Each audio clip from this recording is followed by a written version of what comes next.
Muy buen día, bienvenidos al ciclo lectivo de la asignatura de Odontología Integral Niños B del año 2019. Quien les habla es el odontólogo Luis Marcelo Canale, jefe de trabajos prácticos de dicha asignatura. Vamos a ver en el día de la fecha la primera unidad temática que corresponde al programa de Niños 1, que es la odontología, odontopediatría y sus diferentes ramas y relaciones. Y así también vamos a ver la segunda unidad temática que corresponde a crecimiento y desarrollo, desde lo que es la concepción hasta el nacimiento y su relación que existe con la odontopediatría. Tenemos que tener en cuenta qué es la definición de la odontopediatría. ¿Bien? La odontopediatría es la situación odontológica aplicada al paciente niño. Es una odontología orientada al tratamiento de la población infantil. Así también involucra la odontopediatría sobre la adolescencia y la población que presente problemas físicos y o emocionales, dentro de las cuales tenemos dos áreas: la odontopediatría, que es el tratamiento integral de niños de 0 a 12 años, y la odontopediatría, que es la atención de adolescentes. Vamos a escuchar durante todo el ciclo lectivo lo que se denomina tríada niño-padres odontólogos. Esta tríada debe existir en una correlación específica y exacta para poder llevar a cabo un plan de tratamiento y diagnóstico adecuado para poder realizar una correcta atención al paciente pediátrico. La odontopediatría se relaciona con otras ramas, que es la ortopedia y la ortodoncia. Así también es un equipo multidisciplinario que se encarga de relacionarse con la odontopediatría, como son la fonoaudiología, la otorrinolaringología, la psicología y la pediatría. Existen profesionales en relación con la atención odontopediátrica. Tenemos profesionales que atienden solamente adultos, profesionales que atienden niños sin suficientes conocimientos y aquellos profesionales que están especializados en la atención de pacientes infantiles. Dentro de lo que es los especialistas en pacientes infantiles, tenemos los odontólogos temerosos, los odontólogos malhumorados y cruel, los odontólogos algodoneros, los odontólogos payaso y los odontólogos lastimosos. Existen diversos pilares de atención odontopediátrica, en los cuales podemos destacar la motivación, la educación para la salud y la prevención, el diagnóstico clínico y radiográfico, el plan de tratamiento individualizado, la protocolización de ese plan de tratamiento y a su vez los tratamientos interdisciplinarios para luego poder realizar una derivación oportuna. Acá podemos ver que está citado de los 100 protocolos terapéuticos atención primaria de salud, en los cuales podemos encontrar dicho esquema para poder profundizar más los conocimientos acerca de la atención odontopediátrica. Existe también lo que es la parte del motivo. ¿A qué viene el paciente? A la consulta, ¿por qué? Por urgencia, por dolor, por traumatismos puede venir, por control solamente, los controles que se pueden hacer trimestrales o semestrales de acuerdo a cómo se encuentre si es un paciente de riesgo de actividad, que esto después lo vamos a hablar bien en la parte de historia clínica. ¿Y cuándo es la edad ideal para la primera consulta? ¿Cuando aparece el primer diente? ¿Siempre? Siempre que haya pacientes con alteraciones de crecimiento y desarrollo y con lesiones de tejidos blandos, es fundamental la consulta con el odontólogo y el odontopediatra, desde el nacimiento, realmente desde el embarazo. Si existen alteraciones, también es viable, pero no solamente desde que sale el primer diente, sino también que presenten alteraciones y también obviamente desde el nacimiento, como bien lo indica aquí.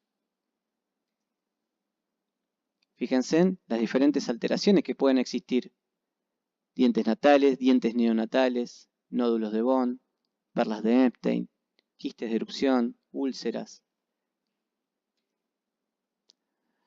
La mamá y el bebé deben estar en contacto con la odontología siempre y recibir la información correspondiente en cuanto a prevención y educación para la salud bucal desde el embarazo, ¿sí? Que esto lo vamos a ver bien en la tercera unidad temática, que es clínica de bebés. Sin más preámbulos, pasamos a la segunda unidad temática, que es crecimiento y desarrollo. También partimos de qué es el crecimiento, qué es el desarrollo, y a su vez da por resultado lo que es la maduración. Es un trío que va de la mano y va en relación mutua. El crecimiento es el aumento de las dimensiones de la masa corporal, que es debido a la hipertrofia e hiperplasia de los tejidos constitutivos del organismo, es decir, por crecimiento de los mismos y por aumento de los mismos. Diferentes autores daban sus diferentes definiciones acerca de crecimiento. Todd decía que es un aumento de tamaño, producto de crecimiento por la división celular. Huxley decía que existía una automultiplicación de la sustancia viva. Krogman dice que es un aumento de tamaño, cambio de proporción y complejidad progresiva. Meredith dice que es una serie entera de cambios anatómicos y fisiológicos secuenciales que ocurren desde el principio de la vida prenatal hasta la senilidad. Moyer habla de un aspecto cuantitativo del desarrollo biológico por unidad de tiempo. Moss habla de un cambio en cualquier parámetro morfológico que sea mesurable. Existen diversos indicadores de crecimiento, como son el talla, el peso, el perímetro cefálico y las suturas. Y esto provoca que se surja lo que es el ritmo de crecimiento, que es la cantidad de crecimiento a lo largo del tiempo y regulado por la hormona de crecimiento. Vamos a ver acá un cuadro esquemático en los cuales la estatura medida cada 5 años se va viendo cómo va desarrollándose todos estos patrones de crecimiento. Que dice que un cálculo aproximado de crecimiento de un hombre desde la infancia se obtiene al medir su estatura cada 5 años. Las líneas rectas señalan la proporción del crecimiento. Fíjense, un patrón secuencial. Y existen variaciones dentro del ritmo de crecimiento. Durante el primer año de vida el ritmo de crecimiento es rápido. Va decreciendo hasta los 3 o 4 años en el periodo infantil. Desde los 5 a los 10 años no hay grandes variaciones en el crecimiento del periodo juvenil. Desde los 11 o 12 años hasta los 13 o 14 es el pico prepuberal de crecimiento, en el cual hay un crecimiento rápido hasta la pubertad, que en varones llega hasta los 16 y en las mujeres a los 14. Y hasta un año después en que decrece llegando a la adultez. Podemos ver cómo se produce el crecimiento de unidad de tiempo y en donde se va produciendo diferentes variaciones. Estos son los variables o variaciones que existen dentro del ritmo de crecimiento. El desarrollo es la diferenciación de los componentes del organismo. Son los procesos de cambio cualitativos en el organismo humano y traen aparejado el aumento en la complejidad de la organización e interacción de todos los sistemas. Todo hablaba de un progreso hacia la madurez, el cual consideraba un cambio cualitativo. Moyer, sin embargo, decía que son cambios unidireccionales que ocurren naturalmente en la vida de un individuo desde su existencia como una célula simple hasta su transformación, como unidad multifuncional que se interrumpe con la muerte. No es independiente al crecimiento. Y acá hablamos también de indicadores de desarrollo, en los cuales podemos ver desarrollo dentario, desarrollo esquelético, el desarrollo sexual y el desarrollo mental. Como vamos pasando de un diente, de una dentición mixta, temporaria, luego una dentición mixta a una dentición permanente.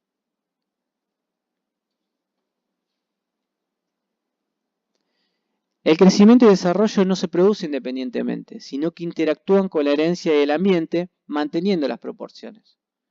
Fijémonos en el gráfico, cómo se van produciendo el crecimiento y el desarrollo, guardando un patrón en los cuales vemos que existen correlación entre los diferentes tercios, pasando desde la niñez, adolescencia hasta la adultez.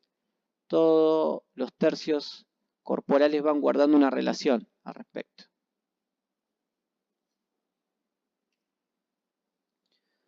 Maduración representa los cambios ocurridos con la edad. Es la adquisición progresiva de funciones y características. Un órgano maduro se considera cuando ha alcanzado su mayor grado de perfeccionamiento funcional. Recuerden que nosotros habíamos visto que existe una correlación tanto dentro de lo que es el crecimiento, el desarrollo y la maduración. Van relacionados entre sí. Hay una regularidad en el crecimiento y desarrollo. El niño crece hasta que se manifiesta plenamente en él la información contenida en sus genes, creciendo de forma compleja, pero regular, con periodos de velocidad diferente. Complejidad del proceso de crecimiento y desarrollo. Esto constituye una serie de eventos complejos que suceden desde el nacimiento. Dependerá de la información genética y los factores ambientales que influirán en los patrones estándar de los niños. Las influencias negativas hacen que el niño se desvíe de la trayectoria de su curva normal. Podemos decir en lo que es la parte de lo que es herencia y desarrollo también. Podemos ver la parte de lo que son las características hereditarias y las características hormonales del niño. Como así también, obviamente, el patrón de crecimiento se va a desviar debido a las influencias negativas de la misma.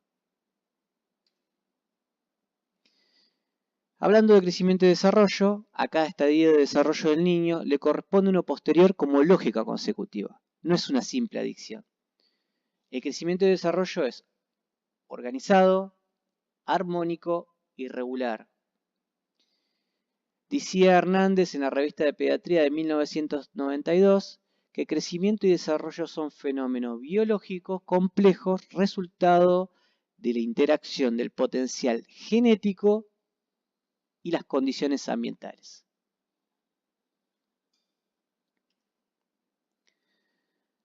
Determinantes en el crecimiento y desarrollo.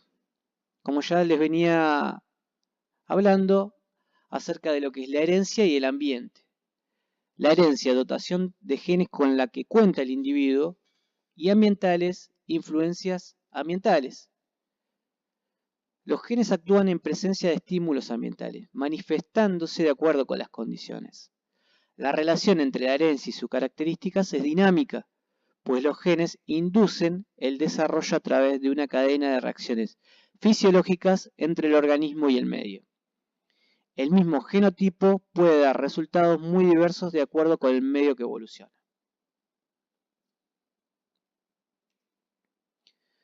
Factores que influyen en el crecimiento y desarrollo. Tenemos factores prenatales y postnatales.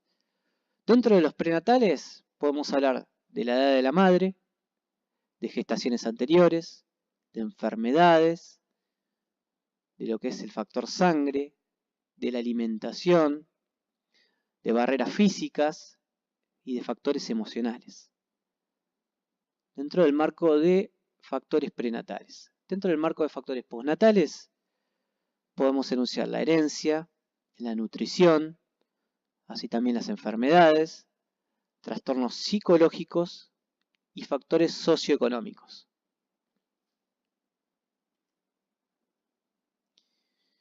Nos adentramos al tema de la gestación, la cual se inicia con la fecundación del óvulo y dura 9 meses, de los cuales podemos dividir en 3 etapas.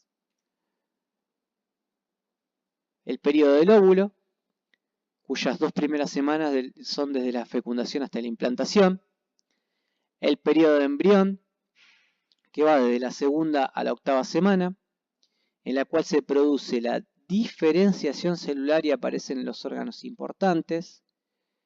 El periodo fetal, que va desde la 8ª semana hasta el nacimiento, que es aproximadamente dentro de la semana 40, en la cual se produce la maduración de los órganos.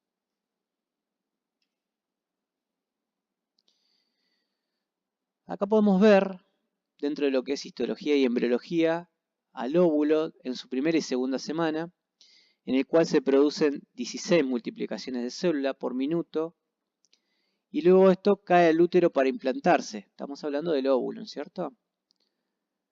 y se observa el saco gestacional en las ecografías. Acá podemos ver unas ecografías donde vemos al óvulo con el saco gestacional ya. Ya en la primera y segunda semana se forman dos pólulos, unos que forman la placenta y otro que forma el embrión y el saco vitelino. Acá podemos ver al embrión, la cavidad amniótica, la placenta, el saco vitelino que estábamos hablando, la formación de un cordón umbilical.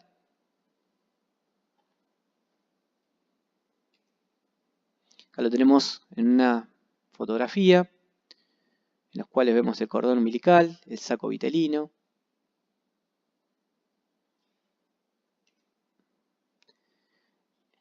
En la segunda semana se produce la formación del disco bilaminar. Y acá vemos un esquema en los cuales podemos ver que tenemos un embrioblasto, una masa celular interna, un epiblasto compuesto por células cilíndricas altas, un hipoblasto con células cúbicas. El epiblasto, con sus células cilíndricas altas, se encuentra relacionado con la cavidad amniótica, está constituido por células cilíndricas altas, y el hipoblasto con células cúbicas está relacionada con la cavidad del saco vitelino. Dentro de la tercera semana tenemos la formación de la notocorda. ¿Qué es la formación de la notocorda? Es una fila de células ectodérmicas, define el eje primitivo y proporciona rigidez, sirve de base al esqueleto y funciona como un inductor primario.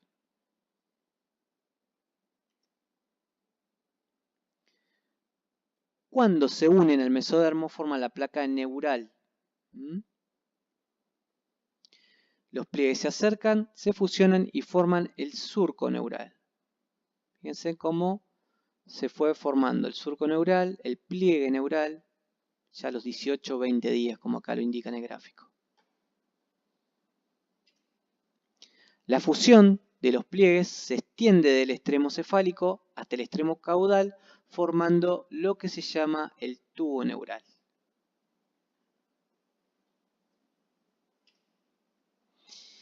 ¿Qué va a dar lugar este tubo neural? A la mayor parte del sistema nervioso, ¿sí? Y en los cuales van a estar involucrados los nervios craneales y posteriormente se va a formar la médula espinal conjunto con los nervios motores.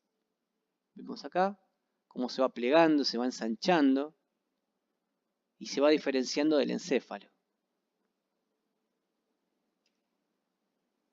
Y acá podemos ver la imagen bien definida del disco trilamino en este gráfico, dando origen al ectodermo, al mesodermo y al endodermo, en esos pliegues que se producían dentro de lo que se llama toda la parte del tubo neural.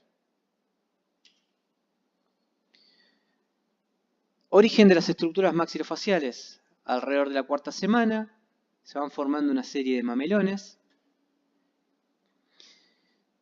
Todas estas estructuras derivan de los arcos branquiales, los cuales van apareciendo secuencialmente. También hay bolsas que van a dar origen a las amígdalas palatinas, al oído medio, a la trompa de Eustaquio, al timo y a la glándula paratiroides. Los surcos, que dan origen al conducto auditivo externo, y las membranas branquiales que forman otras estructuras y complementan.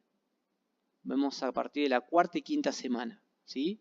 La formación de todas estas bolsas, surcos y membranas branquiales que darán origen a diferentes estructuras que ya después las vamos a ver. La estructura de los arcos, pasamos a detallarlo. Un arco branquial posee ¿qué? Un núcleo central de tejido mesodérmico, cubierto por tejido ectodérmico externo, revestido por tejido endodérmico interno. Un arco aórtico que corre alrededor de la faringe primitiva hacia la aorta dorsal, un bastón cartilaginoso que forma el esqueleto del arco que deriva de la célula de la cresta neural, un componente muscular que formará los músculos de la cabeza y cuello, y un componente nervioso que inerva las mucosas y músculos derivados del arco.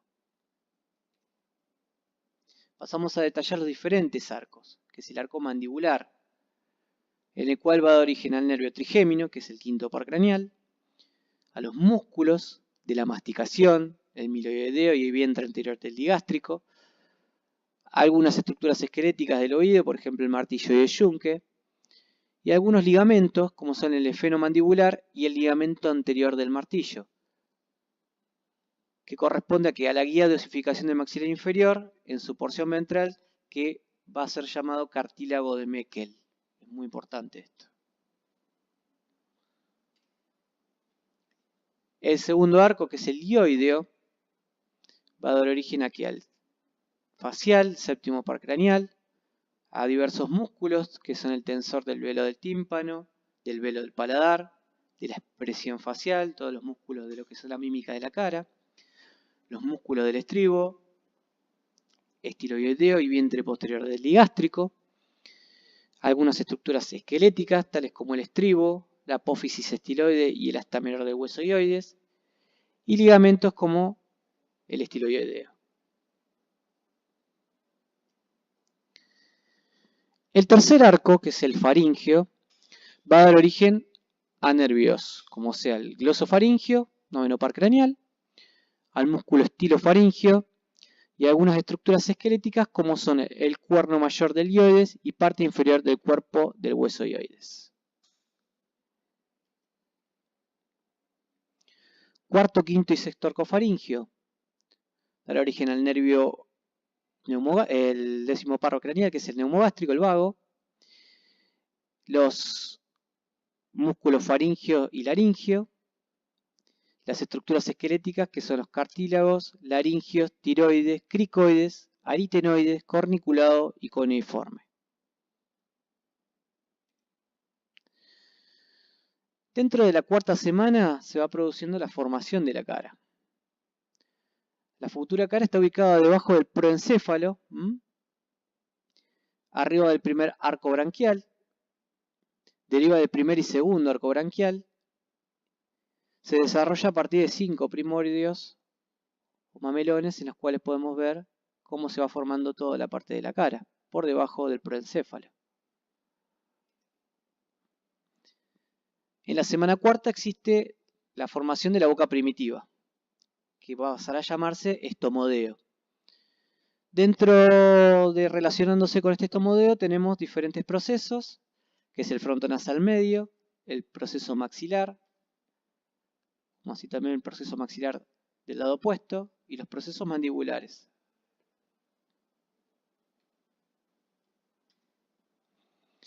En la quinta semana tenemos la porción nasal, se expresan dos engrosamientos del ectodermo que son las placas nasales. Aparecen las vesículas ópticas que darán origen al ojo. El mesencéfalo crece y da origen a la eminencia nasal media y lateral.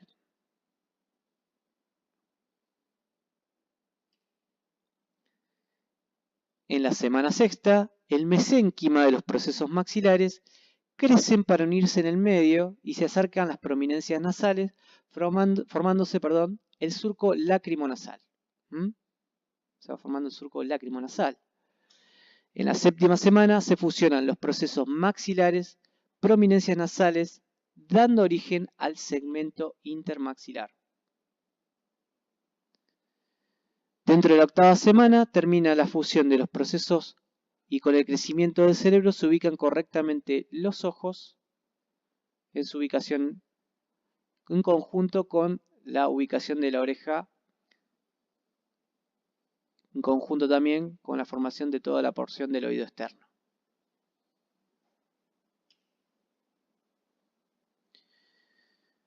Proponiéndonos hablar del segmento intermaxilar que corresponde a la quinta a séptima semana, está formado por la fusión del proceso nasal interno y el proceso maxilar, dando origen a la premaxila o paladar primario. Esto es muy importante. Y vemos los componentes que esto tiene, que es el componente labial, que es el surco subnasal o filtrum, el componente alveolar, cuyo reborde aloja los 4 incisivos superiores, y el componente palatino, porción de paladar duro ubicada por delante del agujero incisivo. como tenemos en el gráfico y bien lo muestra el esquema. Es importante dentro de estos componentes enunciar lo que se llama el ligamento de Latán, el cual se origina en la premaxila, nace del septum, baja hasta la espina nasal anterior y forma lo que se llama la columela y el filtrum y el arco de Cupido. Entra por dentro del labio y forma el frenillo superior y termina en la papila, ¿sí? Podemos ver cómo se origina en la premaxila, nace del septum, baja esta espina nasal anterior, forma la columela, el filtrum y el arco de Cupido, entra por debajo del labio inferior, el frenillo superior y termina en la papila.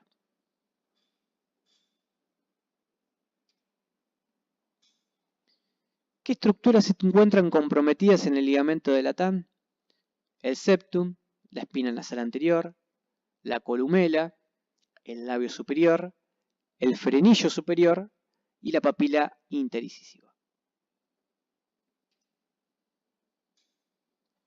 Tenemos un esquema de la premaxila o paladar primario, ¿sí? Ya se formó la columela, el filtrum, el labio superior y acá vemos el paladar primario, de vital importancia cuando vamos a realizar diversos diagnósticos. El paladar secundario, formación entre la semana séptima a la 10ª. En la 7ª semana, cuando se están fusionando los procesos maxilares, se desprende una prolongación que es la lámina palatina a cada lado de la lengua. Cuando la lengua desciende, estos procesos se empiezan a unir, separando la cavidad bucal de la nasal. Esto es alrededor de la 10ª semana. El agujero incisivo es el límite entre paladar primario y secundario. Y acá tenemos un gráfico en los cuales podemos observar la diferente formación del paladar primario y el paladar secundario, en los cuales cómo se van disponiendo los diferentes procesos y la unión de los mamelones alrededor de la 9ª semana hasta configurar el paladar. Formación de úvula, de las narinas internas, foramen incisivo, los procesos maxilares.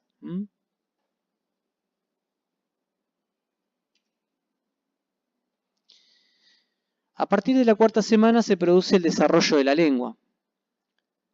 La parte bucal de los 2 tercios anteriores se producen 2 abultamientos linguales laterales y uno medio llamado tubérculo impar, que es el primer arco branquial. La parte faríngea, que es el tercio posterior, en la cual podemos observar una prominencia hipobranquial del segundo, tercer y cuarto arco branquial. El tercer abultamiento de la línea media es lo que formará la epiglotis. Y acá vemos muy bien los diferentes arcos branquiales, la formación de los diferentes pares craneales. Y podemos observar las prominencias linguales laterales. Vemos acá el piso de la faringe primitiva, los orificios laringio y el agujero ciego, el cuerpo de la lengua ya formado. Acá vemos el ingreso que va a quedar después del conducto tirogloso, la raíz de la lengua, las prominencias aritenoideas.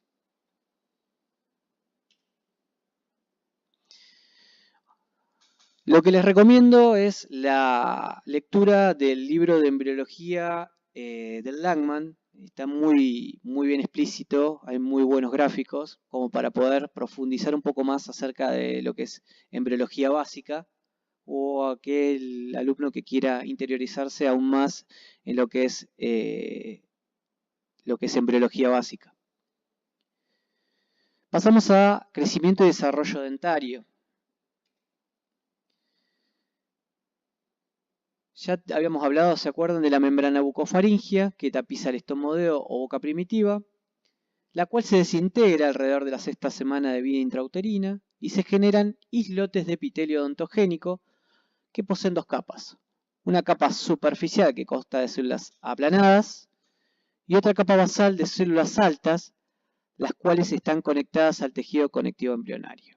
Se produce una proliferación y se observa la formación de una lámina vestibular y una lámina dentaria.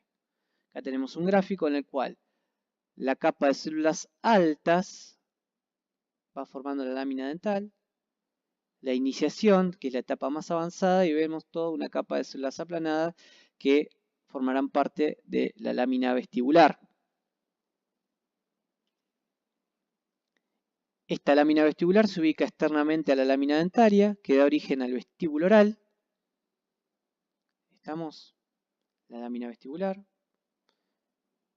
La lámina dentaria invade el mesénquima subyacente y alrededor de la octava semana forma 10 brotes en cada maxilar, así como los primordios por lingual o palatino de las piezas permanentes. Podemos observar la lámina dentaria y la lámina vestibular. En la lámina dental o primordio dentario podemos encontrar el órgano del esmalte, que está compuesto del epitelio externo del esmalte, del epitelio interno del esmalte y del retículo estrellado, como así también del estrato intermedio. Estas células provocan la producción del esmalte por parte de los amenoblastos. Se denomina curva cervical al lugar en el que contactan los epitelios de esmalte interno y externo. El crecimiento de las células de dicha curva cervical produce la cubierta epitelial de la raíz de Herwin, que determina la aparición de la raíz del diente. Encontramos la papila dentaria, seguimos hablando de lámina dental o primordio dentario. Esta papila dentaria contiene las células que se convertirán en odontoblastos, que son las células que forman la dentina. Es más, la unión entre la papila dental y el epitelio interno del esmalte determinan la formación de la corona del diente. Las células mesenquimatosas de la papila dental son responsables de la formación de la pulpa. Tener en cuenta estos datos.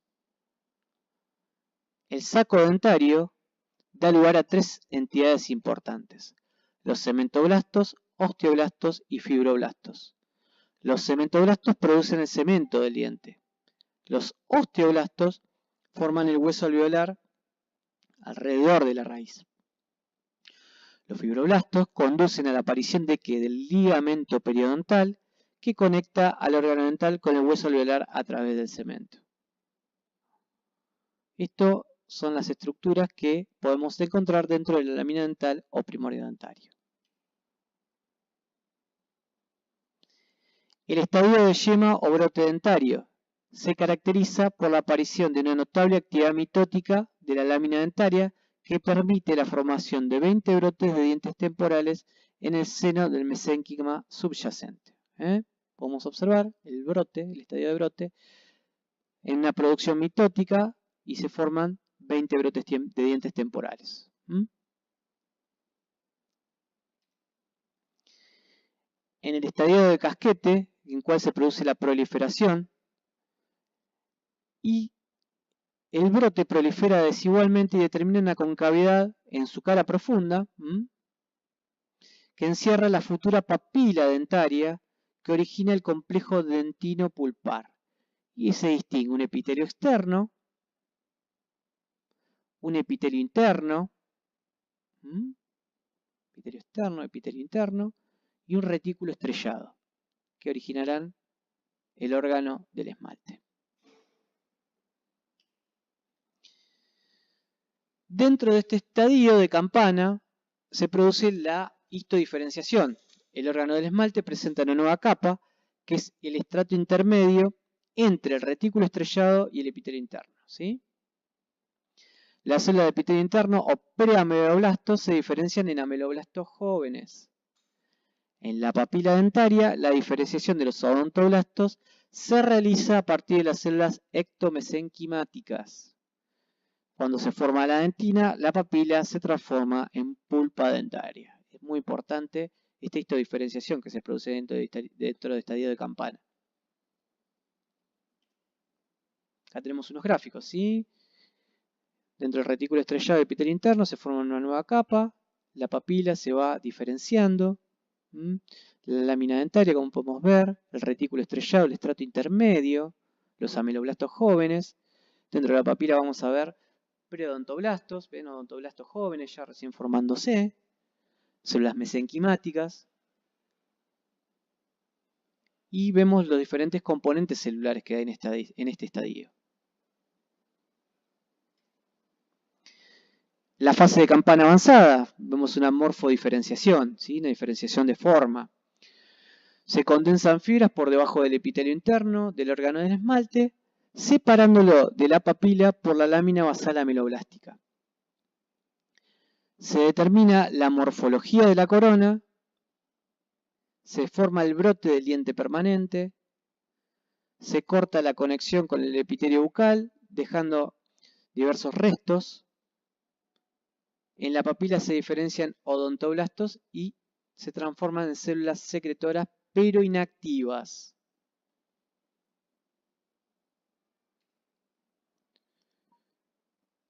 Por aposición se forma la matriz del diente, posición de los diferentes estratos minerales. El aporte sanguíneo proviene de los vasos del saco dentario. Este crecimiento, que es aposicional, aditivo y regular, explica el aspecto estratificado del esmalte y la dentina. Y luego la calcificación, en las cuales entran las sales minerales a la matriz. Tanto en los odontoblastos como en los ameloblastos se produce una matriz de dentina y una matriz de esmalte, en la cual se produce la mineralización de ambas estructuras. La formación radicular, en la cual la vaina epitelial radicular de Herwin, originada en la unión del epitelio interno y externo del órgano del esmalte, es la encargada del modelaje de la forma de la raíz y su número de acuerdo a la pieza dentaria. Esta vaina se va curvando hacia adentro, estructura que se conoce como diafragma epitelial, y de acuerdo a esta forma de diafragma se producirá una proliferación de células que será la forma que tenga la raíz. Al final de la formación de la raíz, la vaina se desintegra y desaparece. Pueden quedar restos de epitelio en el ligamento periodontal hacia apical, que son los conocidos como restos epiteliales de Malassez. Acá tenemos el epitelio interno y el epitelio externo, cómo se van uniendo, la formación de la vaina de Herwin.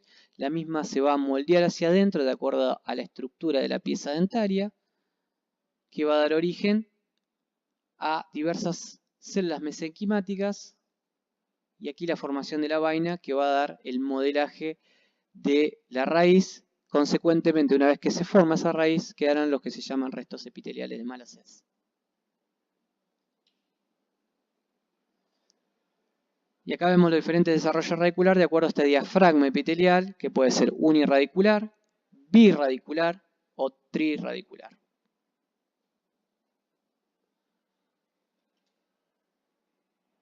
La papila apical, que hasta hace unos años se hablaba de papila dental, hoy se le da gran importancia a la llamada papila apical y hace referencia al tejido blando situado en los periápices del diente permanente que se está formando. Esta zona, y esto es muy importante y que se tenga en cuenta, que es una zona o sitio del cual se pueden obtener células madres a las que se denominan stem cell from the apical papilla, o para conseguir la mnemotecnia SCAP. Y acá podemos ver la papila apical. El periodonto de inserción, a partir del saco dentario, está formado por dos capas, una interna celulovascular y otra externa o superficial con abundantes fibras colágenas. Darán origen al periodonto de inserción, que está compuesto por hueso alveolar, el ligamento periodontal y el cemento. Acá podemos ver un esquema del periodonto de inserción, hueso alveolar, el cemento y el ligamento periodontal. El periodonto de protección Cuando la pieza hace erupción, el epitelio reducido del órgano del esmalte entra en contacto con el epitelio bucal y se forma la adherencia epitelial. Acá vemos cómo se va formando el epitelio reducido con el epitelio bucal, la adherencia epitelial. La erupción dentaria la podríamos definir como el movimiento migratorio realizado por un diente en formación desde su lugar de desarrollo dentro del alvéolo hasta su posición en la cavidad bucal. ¿Cómo se va formando? El epitelio reducido del esmalte, epitelio de unión, y da origen obviamente a la aparición de la corona clínica de la pieza dentaria. Dentro de la erupción dentaria existen teorías. Son la formación y crecimiento de la raíz, el crecimiento del hueso alveolar, la presión vascular e hidrostática y la tracción del componente del colágeno del ligamento. Dentro de la formación y crecimiento de la raíz, la fuerza de la formación de la raíz genera el modelado del hueso y el crecimiento de la arcada. Dentro del crecimiento del hueso alveolar, por reabsorción y aposición, esto es importante. Presión vascular hidrostática, el aumento local de la presión en la región periapical. Y tracción del componente del colágeno del ligamento, en la cual la síntesis del colágeno del ligamento periodontal produce la contracción y esto da la fuerza eruptiva gracias a los fibroblastos.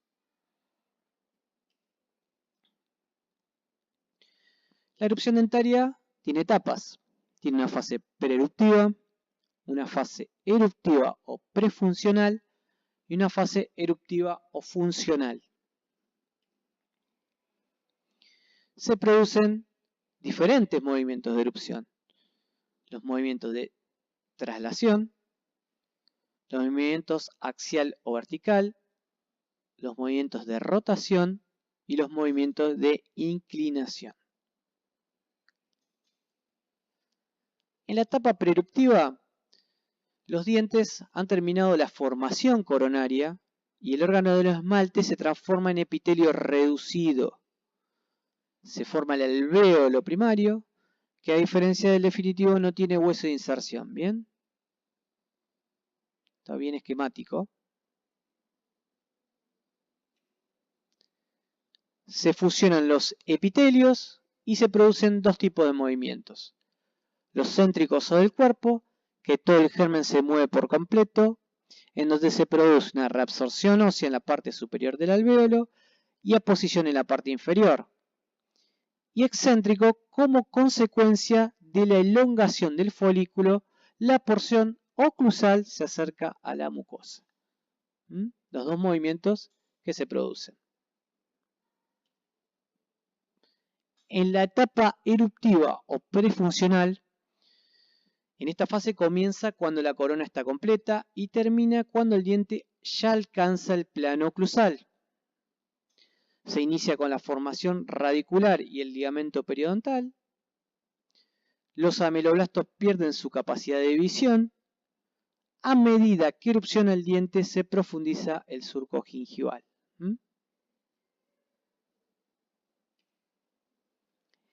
En la etapa eruptiva funcional, esta fase es extraósea en su totalidad y se inicia cuando el diente entra en oclusión con el antagonista. En esta fase los dientes mantienen su unidad dinámica, dado que siempre existe algún tipo de movimiento. También se llama poseruptiva. Hay movimientos también, ¿cuáles? De acomodación al crecimiento maxilar y de compensación de desgastes oclusales y proximales por la formación de cemento secundario y de desgastes de los puntos de contacto por la presión de la lengua y las mejillas.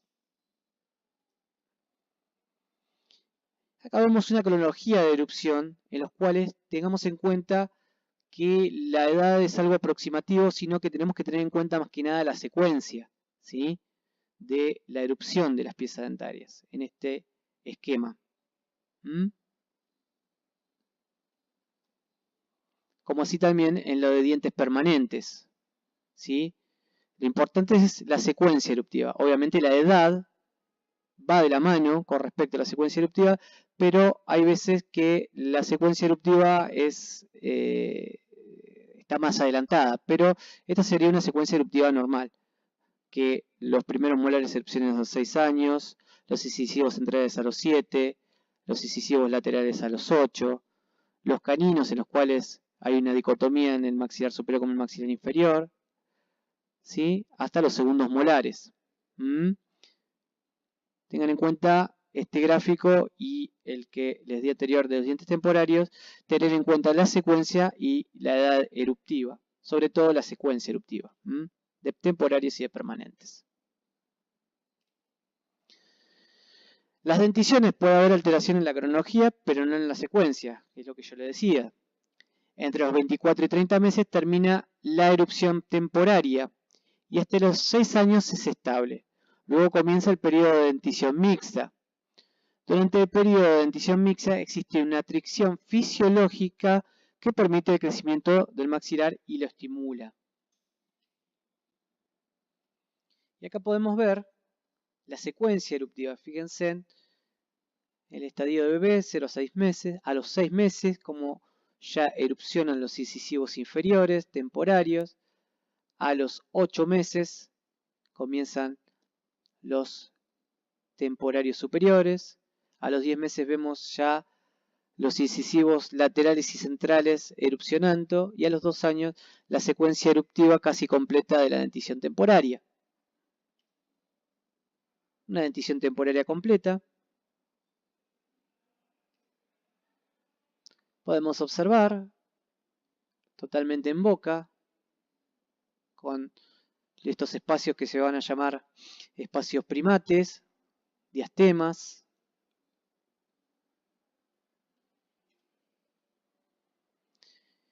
Y llegamos a los 6 años en los cuales se produce la erupción del primer molar permanente.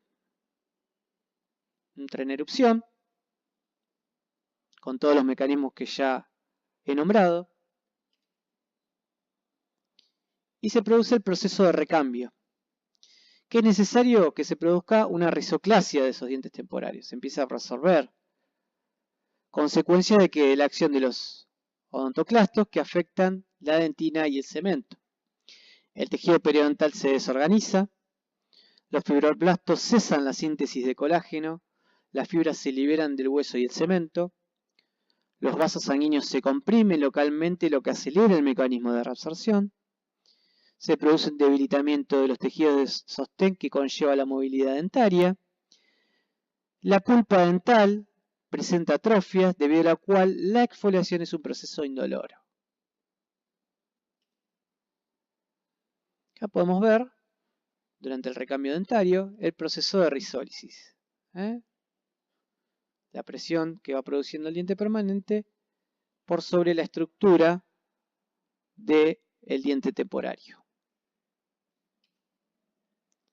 Podemos ver una dentición mixta, componentes permanentes y temporarios. Acá la podemos observar mejor, componentes permanentes, temporarios, ¿sí? Primer y segundo molar temporario, incisivos permanentes con molares temporarios. Acá ya tenemos el primer molar permanente. Y acá tenemos una dentición permanente completa con todos los componentes dentarios permanentes, hasta el segundo molar. Una dentición de aproximadamente un niño de 12 años. Bueno,